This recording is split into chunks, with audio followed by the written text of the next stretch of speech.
So மக்களே, இன்றைக்கி வந்து என்னென்ன ப்ராடக்ட் நான் வந்து உங்களுக்கு கார் வாஷிங்க்கும் அண்டு கார் வேக்ஸிங்க்கும் நான் என்ன ப்ராடக்ட் யூஸ் பண்ண போகிறேன்னு உங்களுக்கு காட்டுறேன். ஃபஸ்ட்டு வந்து நம்ம வீட்டிலேயே வாஷ் பண்ணுறதுக்கு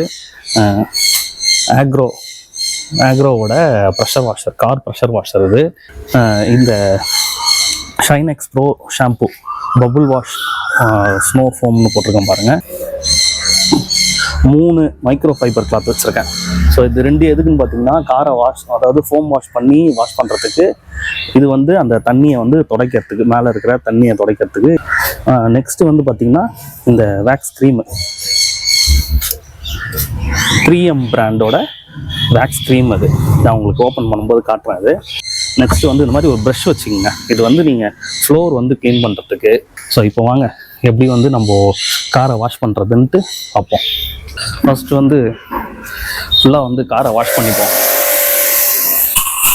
ஸோ ஃபுல்லாக வந்து இப்போது தண்ணியை ஸ்ப்ரே பண்ணியாச்சு.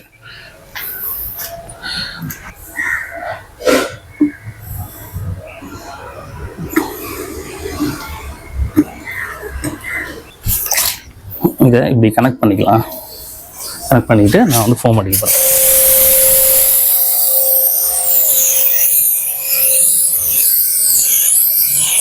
ஸோ இப்போ பாருங்கள், ஸ்னோ வந்து எப்படி வந்து ஸ்ப்ரே ஆகிருக்குன்னு உங்களுக்கு தெரியும். ஜஸ்ட்டு ஒரு மைக்ரோ ஃபைபர் கிளாத்தை வச்சு இந்த மாதிரி அப்படியே தொடச்சி விட்டிங்கனாலே போதும்.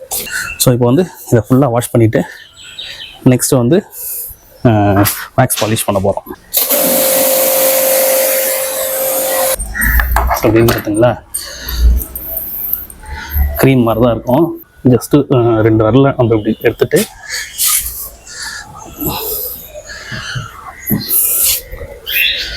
ஸோ இப்போ வண்டி ஃபுல்லாக அந்த மாதிரி டாட்லாம் அப்ளை பண்ணிட்டேன். இந்த டாட்டெல்லாம் வந்து ஜஸ்ட்டு நான் அப்படியே ஸ்ப்ரெட் பண்ணி விட போகிறேன். சும்மா லைட்டாக நீங்கள் வந்து இது பண்ண போதும். முக்கியமான மேட்டர் என்னன்னா, இந்த மாதிரி பிளாக் இருக்குங்களே பிளாஸ்டிக், இது மேலே படாமல் பார்த்துங்க. ஏன்னா ஒயிட் அப்படியே வந்து இந்த ஸ்ப்ரெட் ஆகி நின்றோம்.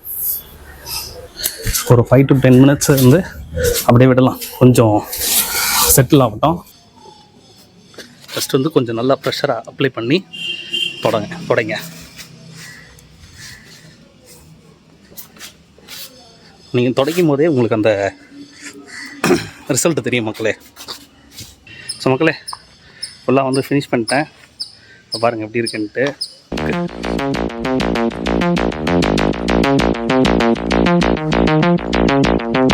There's a little hole